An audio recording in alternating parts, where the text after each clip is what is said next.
Hi there. How you doing? So today I'm going to talk about something I overheard on the tennis court yesterday, and I'm also going to blend in some stories about um, how I'm teaching tennis these days, and I hope that you get something from it, find some value there. So here was a funny thing that happened yesterday. I was teaching a lesson, and on the court next to me, a very social group of doubles players. You know, they always talk and compliment each other, and there seems to be a running conversation going on. Very, very social.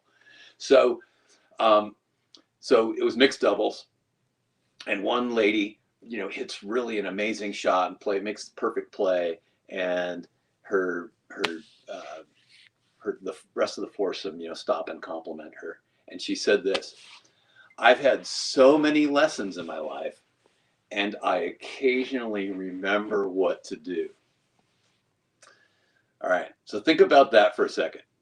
Put yourself in the place of someone who has coached this woman before, and you charged, you know, good money for a private lesson, but she only occasionally remembers what to do. What's wrong with this picture, right? So, I mean, I think that's a really interesting thing to say on the tennis court, but that I think is true of a very large percentage of tennis players who are out there. They're trying so hard to remember the things that the coach told them,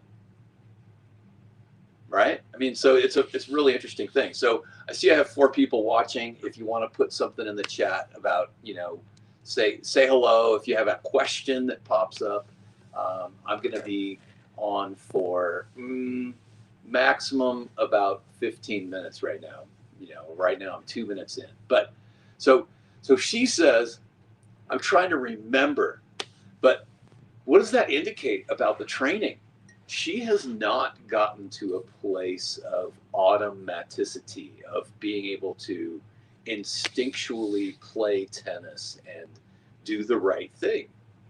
And I remember in my own playing moving from thinking all the time and trying to remember what am I supposed to do here, and getting to the place of that unconscious competence, that's the ultimate in learning, right? So you move from unconscious incompetence, meaning you don't know that you don't know. Then you go to conscious incompetence, which means it's been shown that you don't know what you don't know. So you understand, oh, there's something I don't know, which is a big part of the lesson. And then you move to conscious competence, and many people dwell there for the rest of their lives and live in frustration, because if they can remember what to do, then they're going to do what they need to do. But they don't get to unconscious competence. The best tennis coaches, the best coaches of anything, lead their players all the way to unconscious competence. So now let's move. So right next to this doubles that was going on, I had a 3-0 man, and I've been teaching him for a little while. He's improved pretty dramatically. But a funny thing that we're doing is I film the lessons. So I have my camera right there next to the court. I go home after the lesson. I upload it onto my computer. I upload it onto YouTube as an unlisted video, so only he can watch it. So only the people who know where to find that video can find it. And then he watches it back, and then he makes realizations about what's actually being taught, and he's like, oh wow. And it's really interesting how he has a vision in his mind of what he thinks he looks like while he's hitting, but then he's able to actually observe himself and see that he's not doing what he thought he was doing. So um, we spent over 30 minutes working with him on his non-dominant hand, because he was just letting his hand kind of drop and was throwing off his balance. I mean, so many bad things happen when you're non-dominant arm is just sort of dead at your side. And this is something that is pretty common with a lot of newer players. They don't know what to do with their non-dominant hand. So we did a numerous different ways to attack that issue, and and then we got him to. We were filming, and we saw that he was keeping it up, and that was good. And then there was also a time where by force of habit he started letting his hand go down. So then we said, all right, stop, right, get it back up there. And we only focused on one thing, because part of what it takes to train something is to focus on one aspect at a time. So probably this woman has never been trained before. They might have been given tips. They might have been given random, a lesson with 12 different tips or 15 or 17 different things to do, which then leads to essentially nothing really being learned or mastered. But in this lesson with this guy, we spent most of the lesson working on the non-dominant hand. And then a really cool thing happened. We noticed that on lower balls, he was able to dig them out better, and he was able to balance himself and bring the racket up. And he just did it instinctually. And so we were like, hey, look at that. That's pretty cool. And you can now do that forever. So his trouble with low balls pretty much ended right there on the spot. So that was really nice. And now he also then has video of that to go back and look at. And that furthers the training, because now he's got the visual on it. He's got the ability to visualize his best performances and pair the feeling of keeping his hand up with the vision from outside of himself. So that doubly kicks in the awareness of what are you doing. And here's a little tangent for you. When I was interviewing Torben Ulrich, the father of Lars Ulrich, who founded Metallica, but Torben played Davis Cup for Denmark into his 50s. But anyway, so I asked Torben, hey, if you were going to teach tennis, what would you tell people? And he said, well, I'm not a coach, but well, Bill, if you have to know what you're doing, because if you don't know what you're doing, how will you fix what you're doing or know if you've actually done something different? So we go tips, and we go, hey, make sure your racket does this. We tell them little things to do, but they don't even know what they're doing. So my student, he knows what he's doing. He has awareness. He can see it. And that's a really important thing to do. So you can teach all the technique in the world, and you can show them, the Nadal windshield wiper forehand, which has really actually been sort of disproven. That's a topic for another day. And you can teach them the ultimate power forehand, or, here, do this magic move with your arm on the serve, or whatever. But do people really know if they're doing it? Not really. I mean, I think one thing that's cool is the movement towards people sending videotapes to top-notch coaches who then do an analysis and come back with some stuff, and you can bounce that stuff back and forth and see if there's an improvement. That's pretty promising. It's a little time consuming and a little costly, per minute, but I think it can be highly effective. So, yeah, I mean, and then it was funny because I had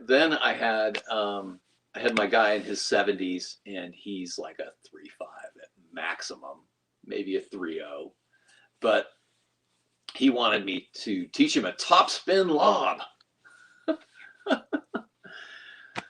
And I'm like, And so, here's this guy, and he recently broke a rib, and he's not in great shape, and he's kind of stiff. Fun guy, love him.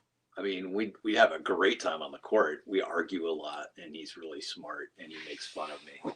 But he he's like, I want to learn a topspin lob, and so my immediate response was, that dog won't hunt, because it's a tough shot for young people, and the older you get, the harder it gets to go. Right. I mean, and so I'm like, hey, risk of injury, blah, blah, blah. I'm like, okay, so it sounds to me like you want to have an offensive lob. Well, it doesn't have to have topspin on it. Right. So let's just put that to bed right now. I mean, you can hit a very flat lob low over the outstretched racket of people, and that will be extremely offensive. So we practiced that. He nailed it pretty quick, and now he's going to start using that against this one particular team that plays a certain way. So he knows he has to lob over them to get them out of their normal way of doing things, right? And so he presented me with a scenario. Okay, these guys play like this. So what can I do? So I gave him 3 different shot options. One is a little risky going that way.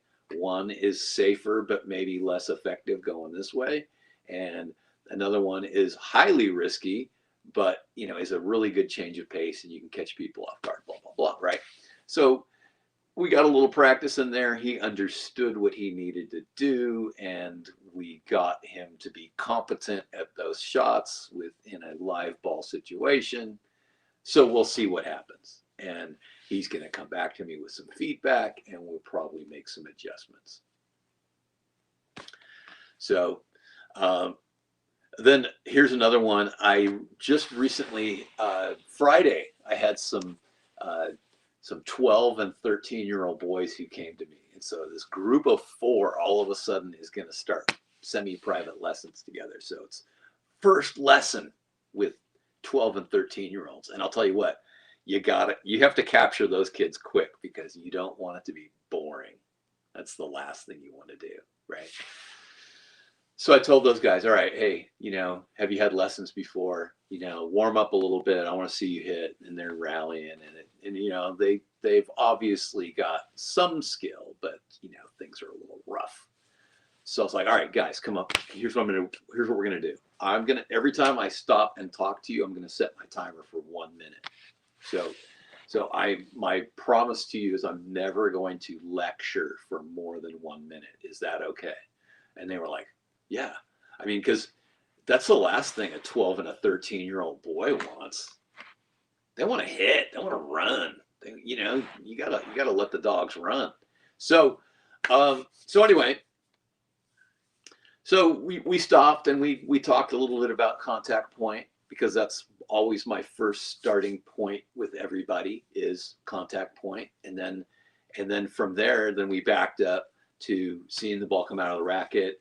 They cleaned up a lot right there. And then we got playing. So we played a little team singles where 2 people on each side, and you alternate shots, and it creates a situation where the person in the back is a little bit more aware of what the person in the front's doing.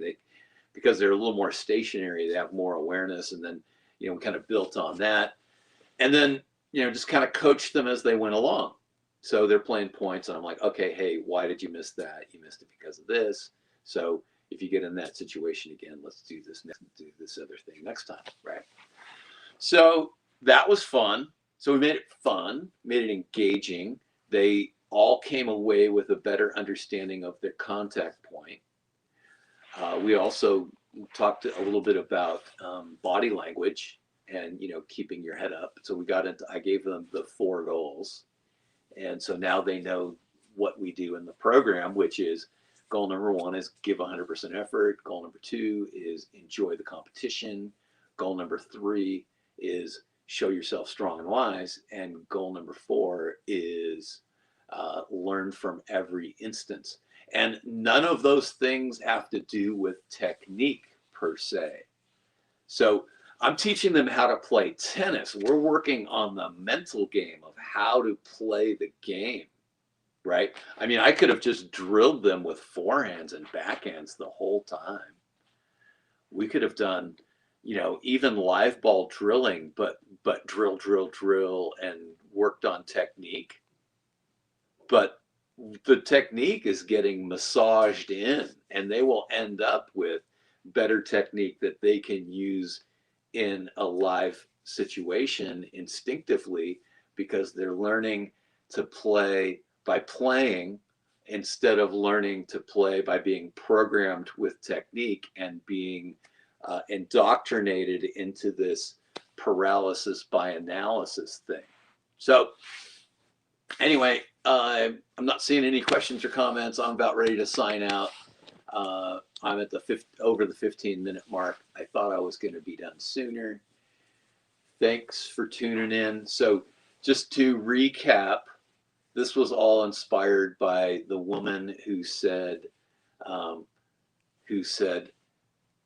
as in response to a compliment that she got about her good shot, she said, "I've had so many lessons in my life, and I occasionally remember what to do."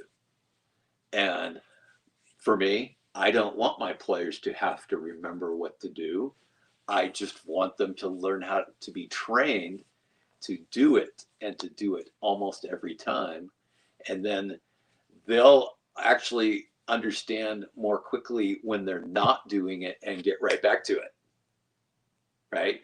And that goes back to the player and their non-dominant arm, right? They started to become aware of the first time they didn't do it, instead of trying to remember to do it. I hope that makes sense. But anyway, thanks for tuning in, and I'll be back on tomorrow with something. But I'm just basically, what I'm going to try to do is, as things come up in my lessons, I'm going to teach you something about how I do that, how I approach that. And so it's going to be kind of an ongoing thing. All right. Thanks for your time. And visual training for tennis is going to be coming out very soon. It could be this week. It could be this week. It feels like climbing a mountain, and you get to a false peak and you think you're right there, and then you get to the ledge and you're like, oh man, I'm not even close. All right. Take care.